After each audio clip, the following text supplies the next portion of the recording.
سلام البنات، نتمنى تكونوا كامل بخير. جبت لكم اليوم كيكه عيد الميلاد ب3 حبات بيض، راح تجيكم هبال.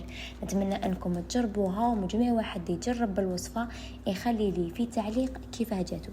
ما تنسوش الاشتراك في القناه، وصفات متنوعه مع كنوز، وتفعلوا الجرس باش يلحقكم كامل جديد. كما راكم تلاحظوا معنا القوام تاع الكيكه تاعنا جا ولا اروع. جربوها ما راحش تندموا عليها. نروح لطريقه التحضير. اول حاجه نروح نحضروا الكيكه تاعنا. راح نحتاج فيها 3 حبات بيض بدرجة حرارة المطبخ، كذلك شوية ملح بمعنى قرصة، كذلك كأس إلا ربع سكر حبيبات. نخلط اللهنا جيدا بالخلاط الكهربائي. ضروري انكم تخلطوا بالخلاط الكهربائي، وضروري انكم تخلطوا جيدا حتى لون الخليط تاعكم يميل لكم للبياض بهذا الشكل. بعدها نروح نضيفوا نصف كأس من الزيت. نصف كأس من الزيت نضيفوه بالتدريج، ما تضيفوش دفعة واحدة، غير بشوية وراكم تواصلوا الخلط. بعدها نروح نضيفوا كأس حليب. الحليب اللي ما يكونش بارد، يكون عادي بدرجة حرارة المطبخ. ونخلطوا لهنا غير بشويه. السرعه تاع الخلاط الكهربائي ما تكونش قويه، تكون في المتوسط. ندخلوا كامل هذاك الحليب في الخليط. بعدها نروح نضيفوا المواد الجافه.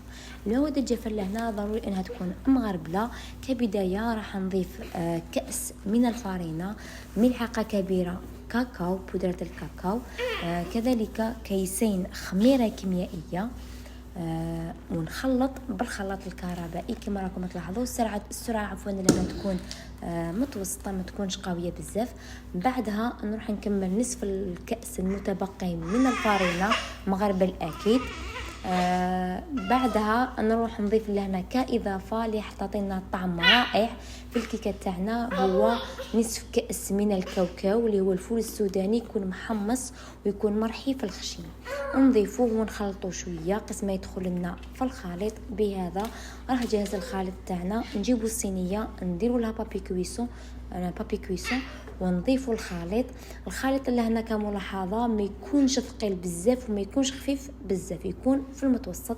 بعد ما كبينا كامل هذاك الخليط في الصينيه، نخبط شويه قس ما يخرج لنا هذاك الهواء. بعدها ندخلوا الكيكه تاعنا الطيب. الفرن اللي هنا يكون مشعول مسبقا.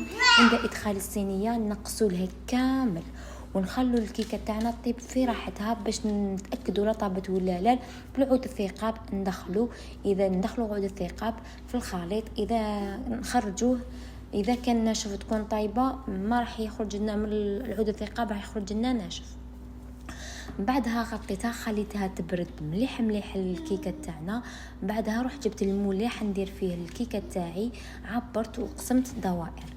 من جهه اخرى راح نحضروا الكريمات تاعنا. الكريمه الاولى راح نحتاج فيها نصف كأس حليب، نصف لتر حليب، 2 ملاعق كبار سكر حبيبات، و3 ملاعق كبار نشا على نار تكون قليله، مع التحريك المستمر ما نتوقفوش كامل. نخلطوا حتى تتشكل لنا الكريمه تاعنا. بعد ما تتشكل ننزعوها من على النار ونضيف لهنا قطعه من الشوكولا، وكذلك نصف ملعقه كبيره زبده. نخلط جيدا. بعدها نغطوا بالغلاف البلاستيكي ونخلوها تبرد. من جهه اخرى نروح نحضروا الكريمه الثانيه اللي هي كريمه الشونتي.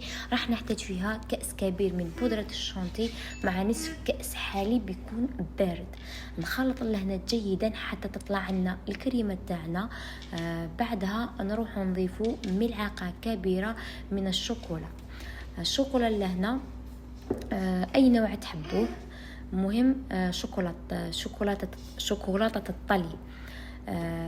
نخلط جيدا. بهذا الكريمه تاعنا صارت جاهزه.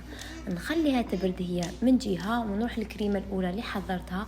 بعد ما بردت نروح نضيف لهنا واحده قشطه لهنا على حسب الرغبه. كذلك نضيفوا واحده علبه ياغورت ذوق الشوكولا دانا. لهنا كما تحبوا، تقدروا تضيفوا غير علبه ياغورت شوكولا، تقدروا ما تضيفوش القشطه على حسب الرغبه. نخلط جيدا. بهذا الكريمه تاعنا صارت جاهزه. نروح لهنا نوجدوا الكيكه تاعنا، نسقموها. نديروا الطبقه الاولى للكيكه، بعدها نديروا الكريمه، بعدها الموز، بعدها الجوز. لهنا فضلت اني ندير ورق الشمعي في الاطراف وفي الاسفل باش لهنا كي نجي ننزعها بعد ما تبرد تجينا الطريقه سهله، العمليه تجينا سهله. كما راكم تلاحظوا لهنا الطبقات، لهنا الاضافات كما تحبوا. انا الاضافه درتها بالموز ودرت الجوز، نتوما كما تحبوا. والكيكه تاعي شربتها بالكاس حليب فيه ملعقه صغيره نسكافي، نتوما تقدروا تشربوها غير بالحليب كما تحبوا. وندير الطبقات. بعد ما شكلت كامل هذوك الطبقات نخلي لهنا الكيكه تاعنا ضروري انها تبرد ليله كامله، ضروري انها تبرد مليح مليح. بعد ما تبرد لنا ليله كامله نروح لهنا نديروا لها كريمه الشونتي، نغلفوها كامل بكريمه الشونتي. لهنا الجوانب كي غلفتهم نوعا ما دققت مليح، لانه كامل الجوانب راح نغطيهم بلي بودوار. لهنا شوكولاته الطلي درت لها الفول السوداني، راح تجيكم بزاف هايله على ذوق الفيريرو. خلطت مليح، دخلت هذا كامل الفول السوداني في الشوكولاته تاعنا، بعدها ضفتها فوق الكيكه. لهنا التزيين كما تحبوا، تقدروا تزينوا على حسب الرغبه. المفيد لهنا ضروري انكم تصنعوا الكيكه اللي عملتها انا، لانه راح تجيكم بزاف هايله وبزاف بنينه. نتمنى انكم تجربوها. الى وصفه اخرى، سلام.